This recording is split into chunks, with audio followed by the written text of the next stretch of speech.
कैसे इस प्रदेश को बदनाम करने की कोशिश की जा रही है। राज्य बनने के बाद जिस उत्तराखंड ने हिंसा का छोटा मोटा स्वरूप भी नहीं देखा था, वहां पर इतनी बड़ी हिंसा आखिर कैसे हो जाती है। जब शमा ने पुलिस वालों से दरखास्त की कि हमारे बच्चे हैं, हमें अकेला छोड़ दो, तो एक पुलिसकर्मी ने कहा कि हमारे भी बच्चे हैं, फिर हम पर पत्थर क्यों चलाए। तो किसी को भी उम्मीद नहीं थी कि वो वहां से जिंदा वापस लौट पाएंगे। इससे क्या पुलिस की गोली से किसी की जान गई है? क्या 5 मौतों की जवाबदेही तय नहीं की जानी चाहिए? पुलिस के मुताबिक 24 साल के प्रकाश कुमार का शव हिंसा प्रभावित क्षेत्र से करीब 2 से 3 किलोमीटर दूर मिला है और उसके सिर पर गोली के निशान मिले हैं। फहीम को उसके ही पड़ोसियों ने गोली मारी थी। वहीं जाहिद और अनस की मौत पुलिस की गोली से हुई है कि अगर पुलिस को स्थिति नियंत्रण में लाने के लिए गोली चलानी भी पड़ी तो उसमें गलत क्या है। बनभूलपुरा में रह रहे लोगों ने जिस तरह की हिंसा 8 फरवरी को दिखाई, उसी का नुकसान वहां के लोगों को अब उठाना पड़ रहा है।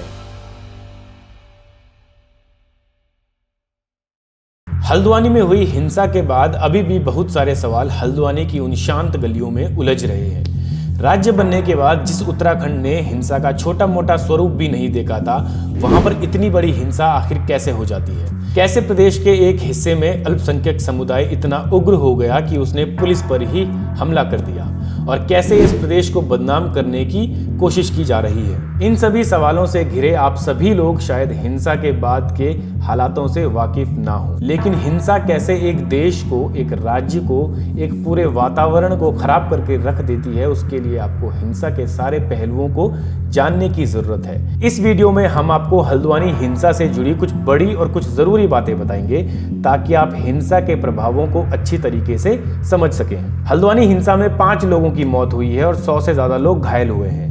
ज्यादातर इन घायलों में पुलिसकर्मी या प्रशासन के लोग शामिल हैं। सिलसिलेवार तरीके से आपको हल्द्वानी हिंसा के बाद की उन सारी मीडिया रिपोर्ट्स को जानने की जरूरत है जो हिंसा के बाद की तस्वीरों को बयां करती हैं। पुलिस ने हिंसा के आरोपों में अभी तक 30 लोगों को गिरफ्तार किया है, जिसमें मुख्य आरोपी माना जा रहा अब्दुल मलिक भी शामिल है। पुलिस ने अब्दुल मलिक को दिल्ली से गिरफ्तार किया है। इसके अलावा कुछ मीडिया संस्थानों के सूत्रों के मुताबिक पुलिस ने 2 दिनों में करीब 75 लोगों को हिरासत में लिया है। पुलिस ने गिरफ्तार किए गए 30 लोगों से 7 देसी पिस्तौल और 54 जिंदा कारतूस भी बरामद किए हैं। वहीं पुलिस थाने से लूटे गए 99 गोला बारूद भी बरामद किए गए हैं। दरअसल हिंसा के दिन भीड़ ने बनभूलपुरा के थाने को घेर कर हमला किया था। इस दौरान आगजनी और पथराव भी किया गया था। आरोप है कि भीड़ ने थाने से कई गोला बारूद भी लूटे। थाने में मौजूद पुलिस कर्मियों ने काफी मुश्किल से अपनी जान बचाई थी। हल्द्वानी एसएसपी ने बताया कि भीड़ ने दंगा फैलाने की तैयारी पहले से ही की थी। पत्थरों के साथ साथ पेट्रोल बम और गोलियां भी इस भिड़ंत में चलाई गई। पुलिस कर्मियों की आपबीती अगर हम सुने तो किसी को भी उम्मीद नहीं थी कि वो वहां से जिंदा वापस लौट पाएंगे।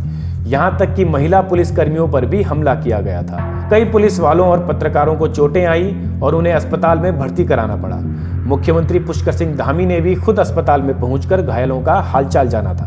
अब आगे बढ़ते हैं और सबसे बड़ी गंभीर समस्या के बारे में बात करते हैं, जो है 5 लोगों की मौत का होना। इस हिंसा में 5 लोगों की मौत हुई है, लेकिन पुलिस प्रशासन इन मौतों के बारे में ज्यादा बातें नहीं कर रहा है। पुलिस की चुप्पी के कई कारण हो सकते हैं। उनमें से कुछ कारण बहुत गंभीर हैं, जैसे क्या पुलिस की गोली से किसी की जान गई है, क्या मरने वाले लोगों की मौत किसी अवैध हथियार से हुई है। चाहे मौतों का कोई भी कारण रहा हो, लेकिन सबसे गंभीर प्रश्न यही है कि अगर 5 लोगों की जान गई है तो इसका जवाबदेह कौन है। पुलिस का भी फिलहाल यही कहना है कि इस चीज की जांच की जा रही है कि किनके हथियार से लोगों की जान गई है। ऐसे में हमें अपराध और अपराध को रोकने के बीच के अंतर को जान लेना चाहिए। सबसे पहले हमें केवल एक तरफ खड़े होकर चीजों को नहीं देखना चाहिए, क्योंकि इस तरीके से हम अपराध और अपराध को रोकने के बीच के अंतर को नहीं देख पाएंगे। केवल और केवल अपराध ही हमें दिखेगा। चलिए हल्द्वानी में हुई हिंसा में अपराध और अपराध को रोकने के बीच के अंतर को समझते हैं। एक तरफ है अपराध या फिर अपराध करने वाले, दूसरी तरफ है अपराध को रोकने वाले। इसमें एक तरफ अपराध है जो कहीं भी कभी भी हो सकता है और बिना कानून और बिना जवाबदेही के काम करता है। दूसरी तरफ है अपराध को रोकने वाली सरकार या प्रशासन। अगर हल्द्वानी में आज इतना बड़ा अपराध हुआ है तो क्या उस अपराध का होना ही अपराध को रोकने वालों की विफलता नहीं माना जाएगा? इसीलिए सरकारी इंटेलिजेंस के स्तर पर और तैयारियों के स्तर पर प्रशासनिक विफलता पर सवाल खड़े हो रहे हैं। क्या 5 मौतों की जवाबदेही तय नहीं की जानी चाहिए? क्योंकि अपराध करने वालों की जवाबदेही हमारे प्रति नहीं है, लेकिन अपराध को रोकने वालों की जवाबदेही हमारे प्रति ही है। इसीलिए हमें उनसे सवाल पूछने चाहिए कि सबसे पहले तो इतनी बड़ी हिंसा आखिर कैसे हो गई, कैसे उपद्रवियों ने पेट्रोल बम और बंदूक जैसे हथियारों का इस्तेमाल कर लिया, कैसे 5 लोगों की मौत हो गई और इतने सारे पुलिस वाले घायल हो गए। ये सारे सवाल सरकार और प्रशासन से पूछे जाने चाहिए। अब बात करते हैं उन लोगों की जिन्होंने हिंसा में अपनी जान गंवाई। इसमें 16 साल के मोहम्मद अनस, 22 साल के मोहम्मद शाहबान, 24 साल के प्रकाश कुमार, 30 साल के फहीम और 45 साल के जाहिद शामिल हैं। पुलिस के मुताबिक 24 साल के प्रकाश कुमार का शव हिंसा प्रभावित क्षेत्र से करीब 2 से 3 किलोमीटर दूर मिला है और उसके सिर पर गोली के निशान मिले हैं। पुलिस का मानना है कि ये आपसी रंजिश के तहत की गई हत्या हो सकती है, लेकिन प्रकाश कुमार 7 फरवरी को ही काम की तलाश में बिहार से हल्द्वानी पहुंचे थे। इसके अलावा फहीम के परिवार के मुताबिक फहीम को उसके ही पड़ोसियों ने गोली मारी थी। परिवार ने बताया कि पड़ोसी अपनी गाड़ी में आग लगाए जाने से गुस्सा था, इसीलिए उसने फहीम को गोली मारी। ऐसे आरोप परिवार के लोग पड़ोसियों पर लगा रहे हैं। वहीं जाहिद और अनस की मौत पुलिस की गोली से हुई है, इस तरह के आरोप परिवार के लोग लगा रहे हैं। 16 साल का अनस जाहिद का बेटा था। परिजनों के मुताबिक जाहिद और अनस का हिंसा से कोई लेना देना नहीं था, लेकिन फिर भी पिता और पुत्र को पुलिस ने गोली मार दी। अब जैसे वो आगे चौराहे में आया 17 नंबर के, तो उधर से उसका लड़का भी आवाज़ देता हुआ, लेकिन उसने भीड़ भाड़ में उसकी सुन नहीं पाया। तो इधर की डेयरी बंद थी, वही 17 नंबर चौराहे पे एक डेयरी है, वो बंद थी। तो आगे को निकल गया, आगे की देख लो। तो आगे जाके जो है वो इधर को निकल गया। उसका लड़का जब तक चौराहे में आया तो इधर उसके लड़के के पुलिस वालों ने गोली मार दी, उधर उसके मार दी जाहिद की। अच्छा, तो दोनों बाप बेटे एक ही जगह पर हाँ, थे कि अलग अलग? अलग अलग थे, करीब 200-300 मीटर का फासला था। अच्छा, और ये जाहिद बस आवाज़ लगा रहा था, वो सुन नहीं पाया उसकी आवाज़। अच्छा, उनके पिताजी हाँ, सुन नहीं पाया। ये सारी खबरें और ये सारे आरोप पुलिस पर और सिक्योरिटी फेलियर पर सवाल खड़े करते हैं। 5 लोगों की मौत गन शॉट से होना हमारे प्रदेश और हल्द्वानी के लिए बिल्कुल भी ठीक नहीं है। अब यहाँ पर यह सवाल उठना बिल्कुल वाजिब है कि अगर पुलिस को स्थिति नियंत्रण में लाने के लिए गोली चलानी भी पड़ी तो उसमें गलत क्या है। लेकिन सवाल यही है कि ऐसी स्थिति क्यों पैदा होने दी गई कि पुलिस को गोली चलाने तक की नौबत आ गई। उपद्रवियों को इतनी छूट कैसे दी गई। अतिक्रमण हटाने पहुंची पुलिस पूरी तैयारी के साथ क्यों नहीं पहुंची थी। क्यों पहले से ही स्थिति को भांपा नहीं गया और उस हिसाब से तैयारी नहीं की गई। वहीं कई मीडिया रिपोर्ट्स के मुताबिक पुलिस अब बनभूलपुरा क्षेत्र में लोगों के घरों में घुसकर उन्हें परेशान कर रही है और मारपीट करके घर के मर्दों को उठाकर ले जा रही है।